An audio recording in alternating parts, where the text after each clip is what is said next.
Heróis da Fé. 20 homens extraordinários que incendiaram o mundo. De autoria de Orlando Boyer.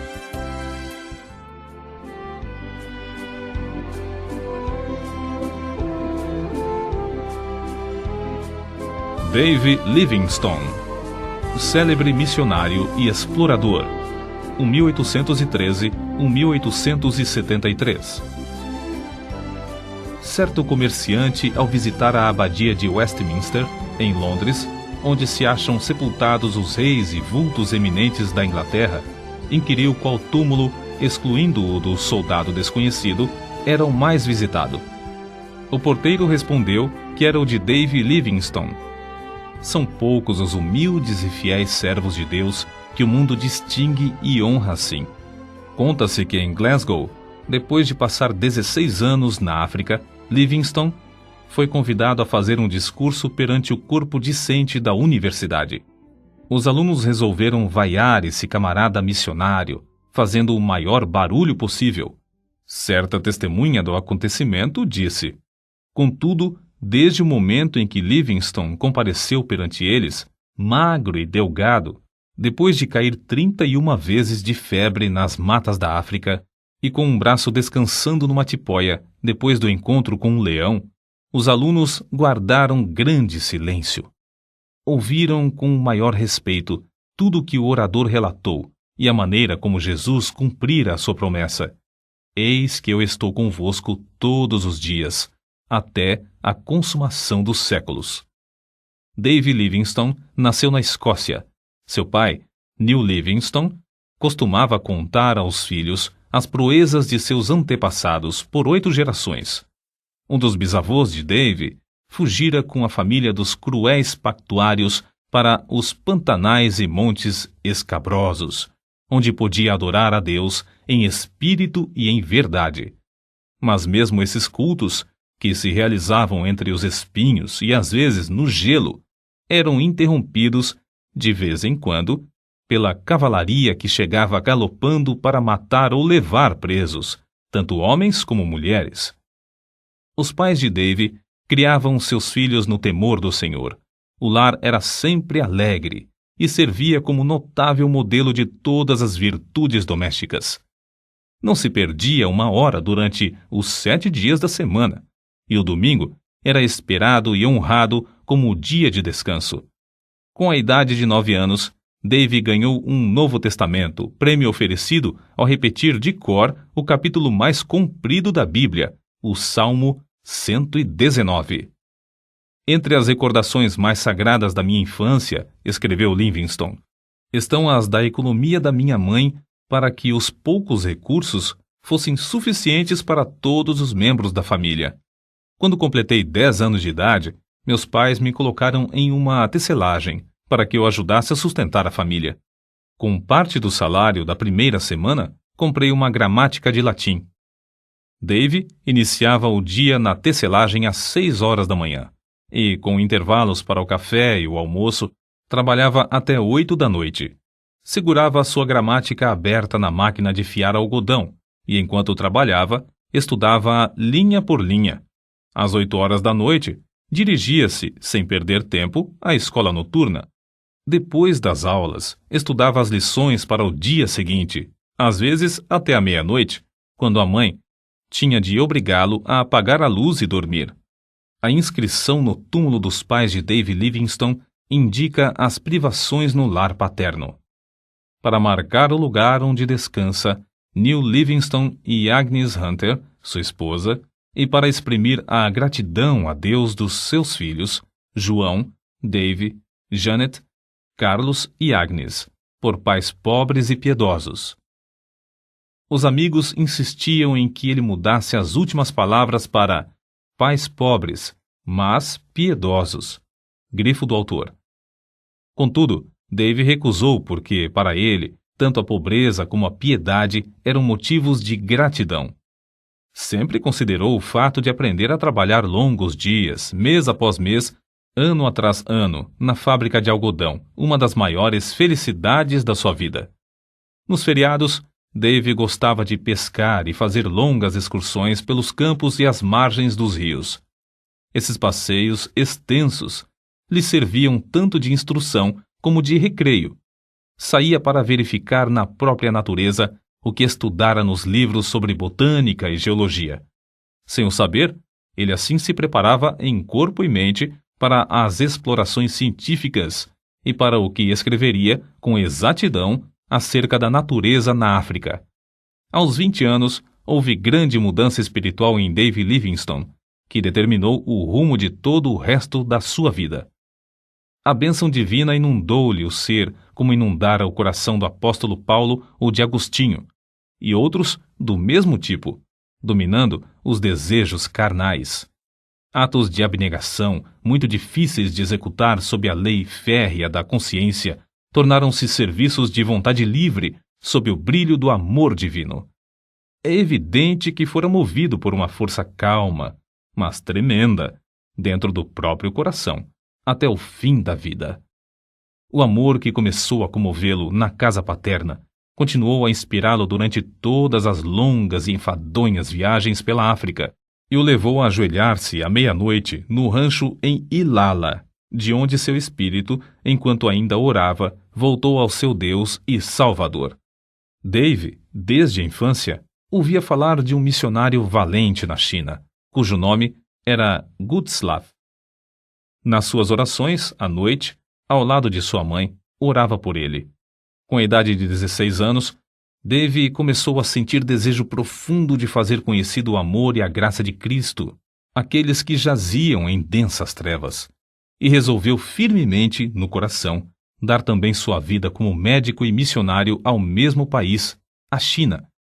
Ao mesmo tempo, o professor da sua classe da escola dominical, Dave Hogg, o aconselhava: Ora, moço, faça da religião o motivo principal da sua vida cotidiana, e não uma coisa inconstante, se quer vencer as tentações e outras coisas que o querem derribar.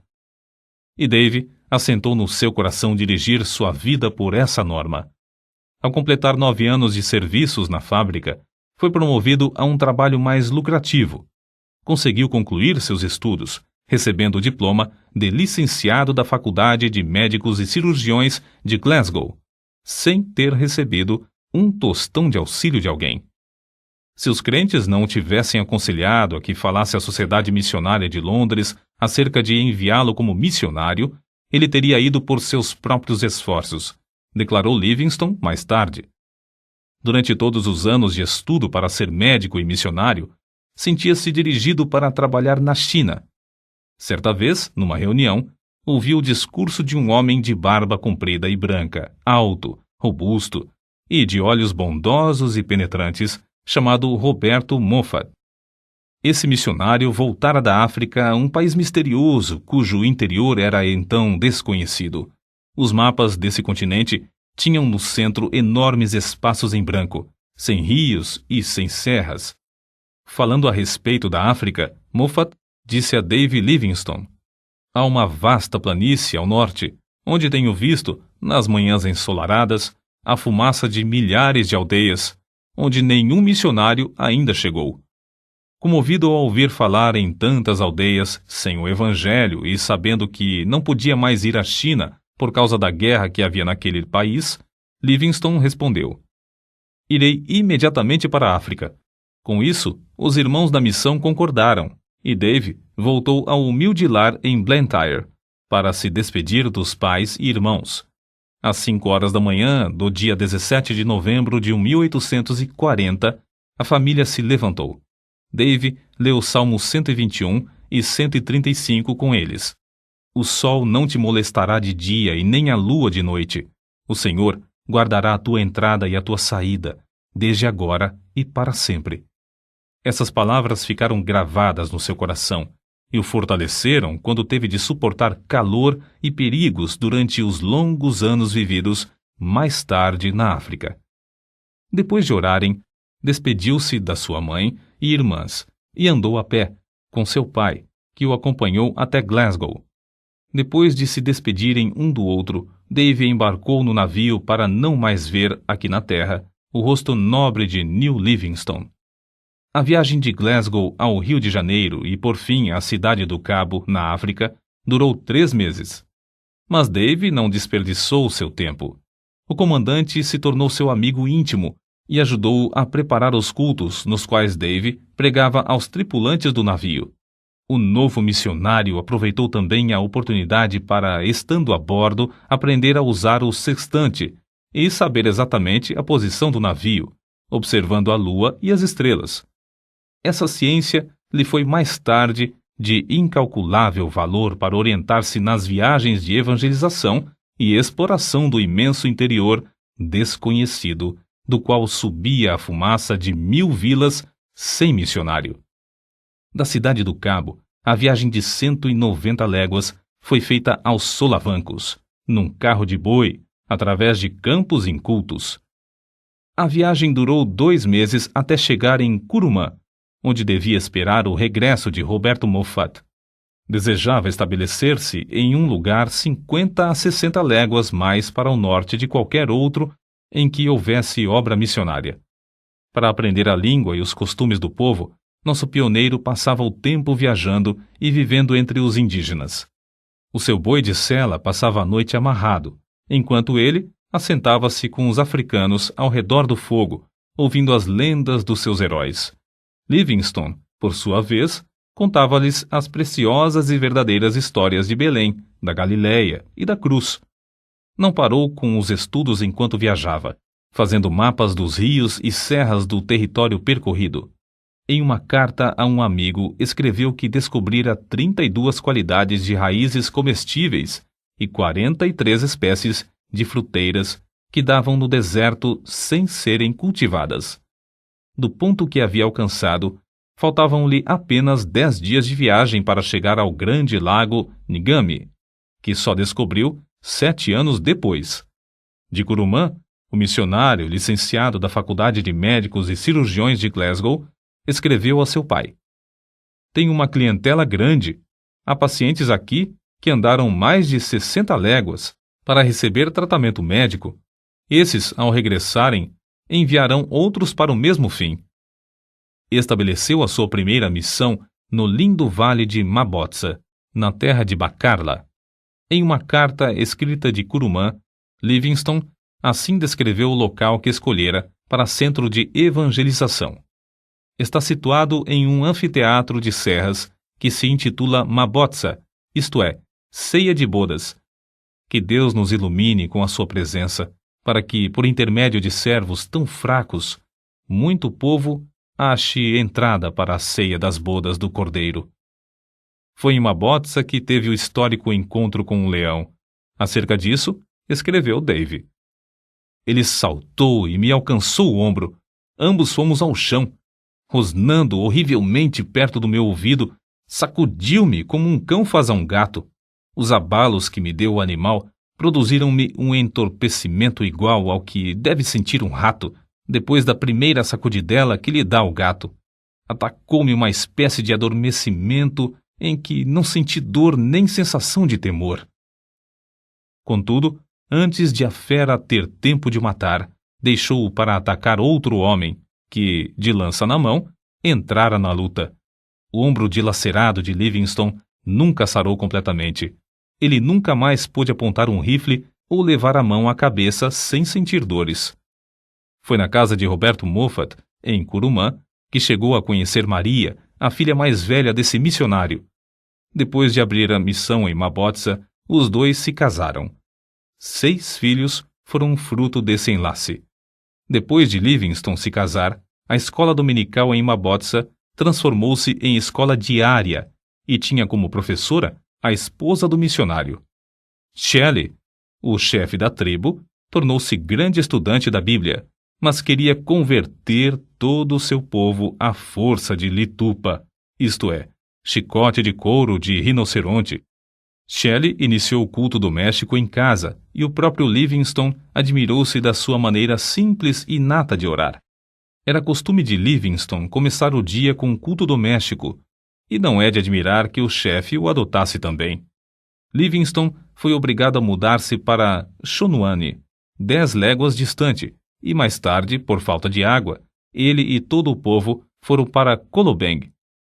Foi nesse último lugar que o chefe da tribo construiu uma casa para os cultos e Livingstone, com grande sacrifício de dinheiro e labor, edificou a sua terceira residência. Nessa casa morou 5 anos para nunca mais conseguir se fixar em qualquer lugar na terra. Acerca do trabalho nesse lugar, assim se expressou: aqui temos um campo muitíssimo difícil de cultivar. Se não confiássemos que o Espírito Santo opera em nós, desistiríamos em desespero. Através do deserto de Kalahari, chegavam boatos de um grande lago e de um lugar chamado Fumaça Barulhenta, o que ele julgava ser uma grande cachoeira.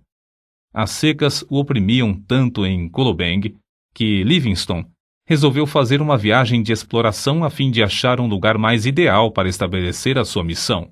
Assim, em 1º de junho de 1849, com o chefe da tribo, seus guerreiros, 3 brancos e sua família, saíram para atravessar o grande deserto de Kalahari.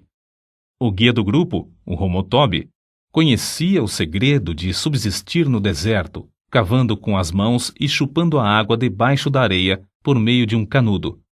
Depois de viajarem muitos dias, chegaram ao rio Zouga. Ao inquirir os indígenas, estes o informaram de que o rio tinha nascente em uma terra de rios e florestas,